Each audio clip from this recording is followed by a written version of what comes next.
I kind of stumbled upon the industry. I was in two different industries. Both didn't feel like the right fit. When I went into the mortgage industry, it was like, okay, do I have I have to talk to people. I like talking to people, but do I have the ability to talk to people about this topic? I don't know about mortgages. This is a way to bridge the gap with using social skills and doing it for something that is big for people. Hey everybody, my name is Abba Sophie. I'm a real estate agent here in Columbus, Ohio, and today I have Nathaniel Jones with Ruoff Lending here with us. I'm going to have Nathaniel tell us a little bit about his story, what sets him apart from other lenders, and what is special about the company he's with right now. And we're also going to get into a few common myths about lending that we're going to break down today. So Nathaniel, tell us about yourself. How did you get into this industry, and why you're doing what you're doing today? Yeah, again, so my name is Nathaniel Jones. I'm with Ruoff Mortgage. I've been in the industry for, I think this year will be 7 years. Okay. Which is kind of crazy to think about. But I kind of stumbled upon the industry after I was in two different industries. Both didn't feel like the right fit. And when I went into the mortgage industry, it was like, okay, do I have I have to talk to people. I like talking to people, but do I have the ability to talk to people about this topic? I don't know about mortgages. And it turns out in the very, very beginning, there was a lot of time to learn about it. And I realized I could connect with people about something that's really important to them and their lives, owning a home, growing a family, things like that. I felt like this is a way to bridge the gap with using social skills and doing it for something that is big for people. Absolutely. So that's how I ended up in the industry in 2019. Okay, nice. And here we are in 2026. Yeah. And so guys, I met Nathaniel also, I think maybe 6 years ago at this point. You actually did a loan for this guy that walked into my open house. And then I had a really good friend from high school who came to one of my home buying seminars, worked on her credit. She went for a loan. And then the guy told her that she didn't qualify. And I was like, well, that doesn't make any sense. So then I reached out to you and I was like, hey, this person did their work, their credit's up, their debt's down. I don't understand why they don't qualify for more. Long story short, ended up being some discrimination type issues because he ran her credit and her stuff and she was way more than approved. So he was able to get her into a house, which she is still in today. So that's how we connected. And then we actually had worked together, I think, just virtually, but we never met in person till just a couple of years ago, which is really cool. Yeah. And now he's here on my YouTube channel doing an interview, which is really great. So tell me about, right now you're with Ruoff Mortgage, right? What makes Ruoff different from other lenders that people are working with or not used to? Yeah, so I would say the first major things that come to mind, it's the speed in which we're able to move through the process, the processing, the underwriting, from the initial application to a final approval. From you're in contract to this loan is done. Okay. Many times 6 days, 7 days, 10 days, 12 days, which, a standard contract to 30 days usually. So when a loan is clear to close or final approved weeks early, I think that tends to be really impressive and it reduces stress. I think, that's really, really important because a lot of times I will be wondering oh my gosh, is this deal going to get done? Are we going to have any last minute pop-ups? What's going to happen? Is it going to be okay? How are you guys able to get things turned around in 2 weeks or sometimes even less? We're very serious about the turn times from each step. Okay. So if at any point something becomes a 2-day turn time, they're we have to get it to 1 day. We have to get this moving. On top of that, we offer a pre-underwrite. Okay. We call the program Step Ahead, which just means before you're in contract on a home, whether that's weeks before, days before, months before, we'll run your whole loan with just a TBD address. Okay. Which is to be determined. To be determined. Or not hit like us. To be determined. Yeah. And how that's helpful is it gives the buyer intel on, okay, what conditions are big red flags? Okay. What are small things that they might have to work on? Yeah. What would prevent this from closing? Or like, even if everything's fine, now at least we know what those conditions are. So when the buyer then goes into contract, it can be a breeze. Because it's already been fully underwritten by a real underwriter. Yeah. So I love doing it. I try to do it as much as possible, regardless of what type of loan file it is, what kind of loan program. I'm just like, let's get a second set of eyes on this sooner rather than later. Okay, so that's like something you personally like to put every loan through, but not necessarily everyone who works with Ruoff goes through the step ahead thing. Correct. Okay, that's good. Or, there's always cases where I meet someone that day and they're like, hey, we're offering tonight. Okay. That might be a scenario where, we don't have time to do it. But then at that point, I'm certainly making sure that I'm doing a very, very good deep dive on my own. To make sure that I'm comfortable allowing that buyer to like put in an offer and send my pre-approval to them. Okay, cool. That sounds good.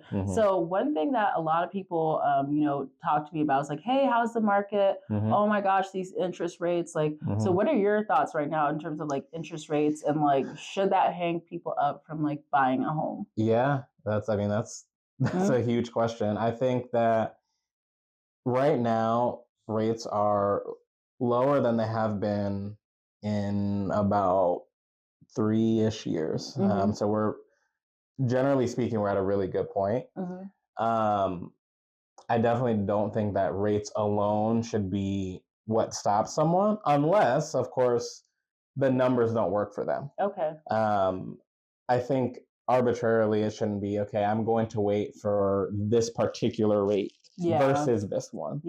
Now, if someone is renting and it's a scenario that they just have the greatest deal ever, for sure, like if buying a place big enough or buying a place that suits your needs is gonna cost $2,000 extra per month and that's not feasible, like it doesn't make sense for you. But if the difference between this rate and this rate is going to be, say, $45 a month, I don't think that should be like, okay, well, we'll wait another year or we'll wait another 2 years. I definitely agree with I think it's really important to get in front of a loan officer and kind of ask those questions or share some of those fears with, okay, well, this is my scenario. This is what I want my scenario to be. And if the answer is, okay, this doesn't really make sense, then it doesn't make sense. There's not a single person that can tell you that it makes sense. If you're feeling like with the numbers presented to you that this doesn't work for me or my family.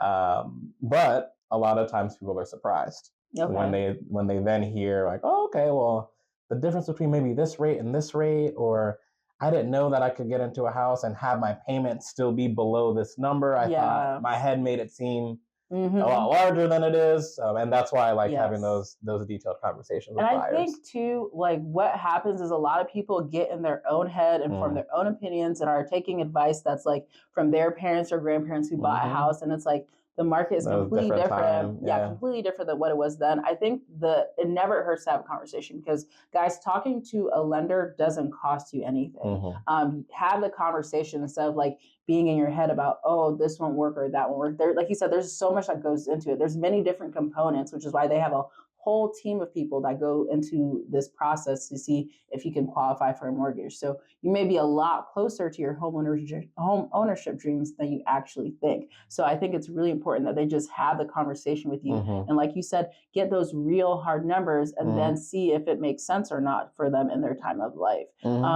Because a lot of times they may actually be surprised. I have many examples of like, oh, we thought we were gonna have to wait, another 3 to 5 years, or we thought we have to take this action first, but it turns out it all works now. Like I've heard it all. So it's been almost there's still files that happen that I'm like, oh, this is new. This is a new situation. There's always something going on and always a learning opportunity. Okay, cool. And do you handle like any refinancing stuff or is that different?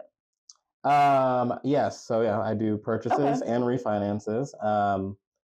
The process looks a little bit different, but the qualifications tend to be the same. Okay. So we're still going to look at the income. The employment stuff is still the same. Okay. What the difference is, you usually don't need to bring money to a refinance. It can all be rolled in. Any fees can be rolled into the new loan that you're doing. Gotcha. So most people don't bring a dime to a refinance. That's really good to know. The equity in your house just has to exist. Okay, that makes sense. So if there's an interest rate too that they don't like, they can also refinance to a lower interest rate if the rate drops. Correct. Okay, so that's also another thing to keep in mind as well too, and which is why you don't want to get too hung up on like a point something of a difference, because there is a chance that it can go back down. Absolutely. And you can change your next loan, you can change the term.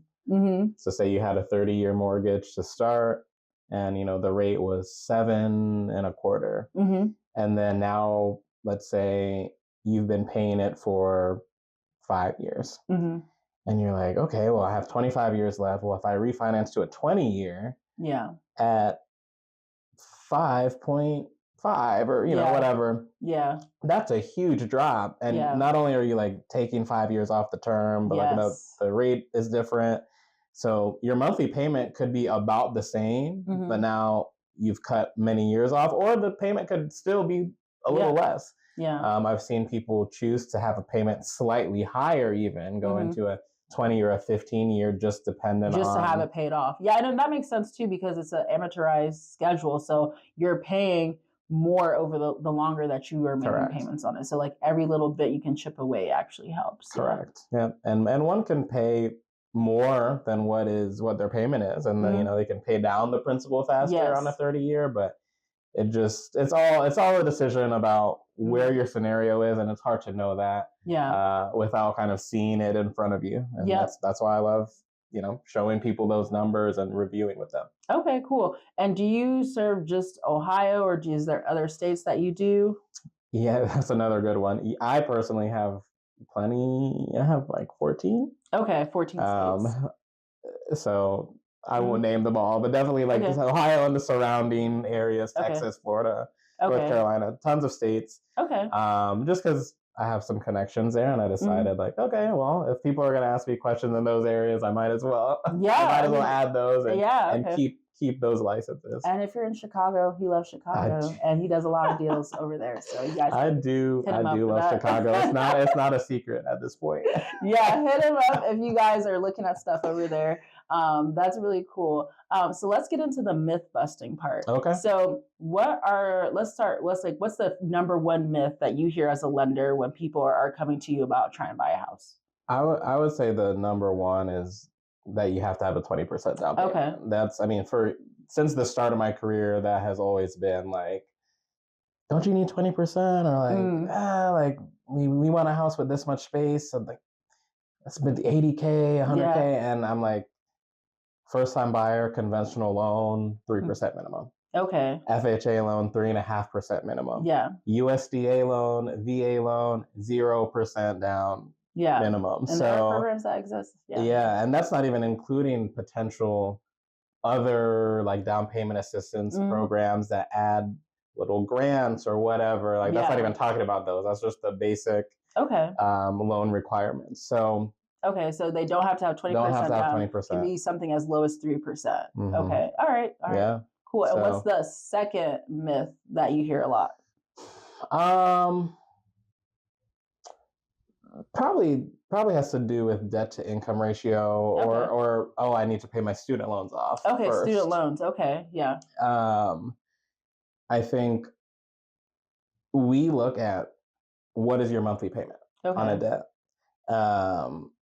So if you have a car loan and there's this much on it, if your student loans have this much remaining, we don't necessarily care what the balance is. Okay. Not that the balance is not on your mind at all. Yeah. But, say you're paying $175 for your student loans or $300 for your student loans. That's what we're looking at. The monthly payment. That's what we're looking at. So you want it to be in repayment of some kind.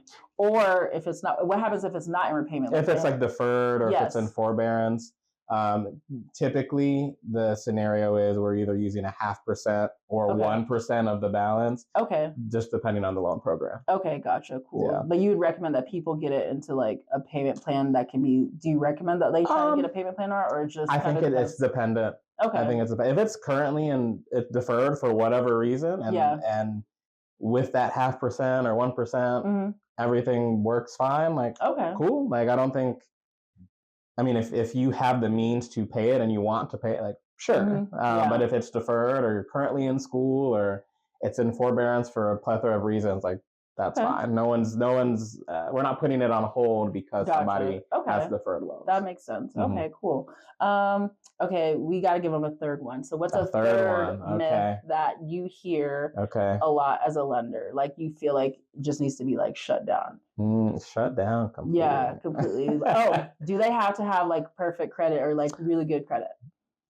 That's a good one. That's a good one. No. Okay. No. So the credit thing is huge because I think people will know where their credit is from, looking at different apps or Credit Karma or, whatever it is. And they'll say, okay, well, it's this number. I have decided that number is just not good enough. There's no way that I can make it happen with this number. And there's a few things about that. It's one, sometimes that number actually isn't really that bad at all.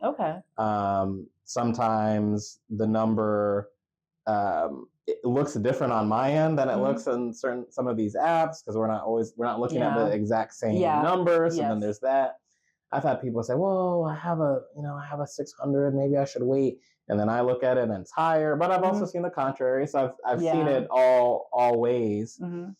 There are so many loan programs that government loans tend to start at 580. USDA loan, or I'm sorry, FHA and VA loans, the minimum is 580.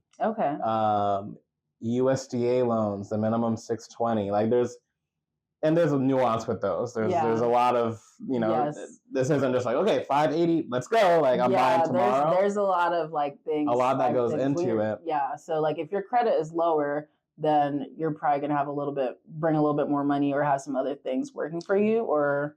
In a way, like sometimes, pricing can look different or sometimes it might require a second buyer. Maybe if two people are on the loan, that could increase the strength of the file. So it's genuinely like case by case. Like I've seen some scores where I'm like, oh, this score was higher than this other score, but this person had more trouble. Than this person. It's never cut and dry. But you definitely can be in the high 500s, low 600s, and truly make something happen, just dependent on the scenario. So what would you say to the people who? What I notice is like people who have really good credit are like, I don't want to run my credit. I want to get a house, but I don't want to. And I'm just like, they want me to go take them to show the house, but they don't want to go. And I'm just like, but we need to see what you're approved for. So what is the whole, like when someone does an app and they have their, like, how does that work? Like, how does that work? So the way I do it is when I always send like a preliminary application page where you can, type in your income, type in, estimated assets that you're planned to bring for down payment and stuff like that. And then that application will run a soft credit pool. With that soft pool, I can see what the liabilities are. Okay, do you have an auto loan? Is that auto loan $200 a month or is it $1,500 a month? How much do you make? And then I can start to see, okay, well, what do we qualify for? I don't have to do a hard credit pool immediately. I think when someone's at the point where they're like, hey, we're ready to offer, like we're probably going to offer, I think we should do that just because I need to now see, okay, what does this actually look like? Is there anything that can swing, that can change? Now, like if you want estimates, now I need to have more accurate figures. So you can do a soft pool. You can do a soft pool at first, typically, and then do hard pools later. Something that I definitely do want to share is that a credit report lasts for 120 days. So when someone has their credit pooled 4 months from today, so like, it's February right now, that report is going to be good through basically early June. Okay. If I did the math right. Yeah. March, April. Yeah. So Yes. early June. So if somebody knows, like, oh, hey, like our lease ends in June, like we've gathered our things, we know our money situation. Yeah. We would like to be closing on a house in probably April or May. Okay. At that point, have the credit pull done. Okay. It's not, it's not really harming anything. The absolute worst case scenario in people's minds is that we just have to, the credit expires. Yes. In 4 months, and you didn't find a house, and then it's just another credit report. Yeah. Which is also fine. Yeah. Like, yeah, absolutely. As long as, I think where it really hurts is when people are getting like inquiry after inquiry. What's like the limit? And is it like, I think usually you can do like 2 to 3 within like a certain time for mortgages, right? For mortgages, without it being like negatively. Yeah. You have like a 45-day window to have, if you were to have more than one mortgage inquiry. Okay. It would kind of group it. Okay.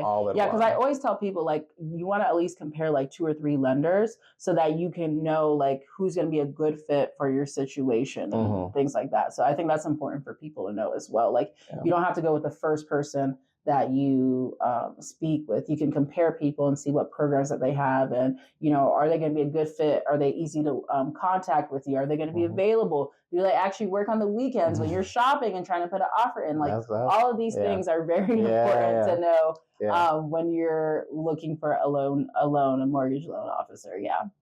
Cool. Is there anything else that you want to ask or you want people to know?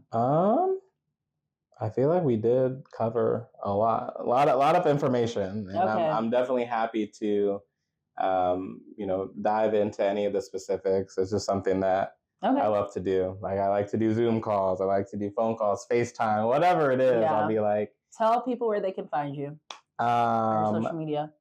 Yes, Instagram is probably the one I am most active on, and that is Mortgages with Nathaniel. Okay.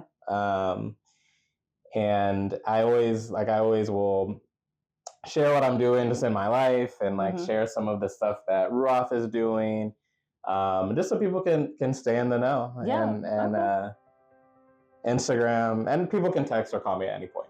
I have a website as well, and the website is www.nathaniel-jones.com. Okay. So love the website. It looks great. Yeah, it is a nice website. I've actually been on it, so it's actually really nice. Well, thank you so much for coming today. I'm glad we were able to make this happen.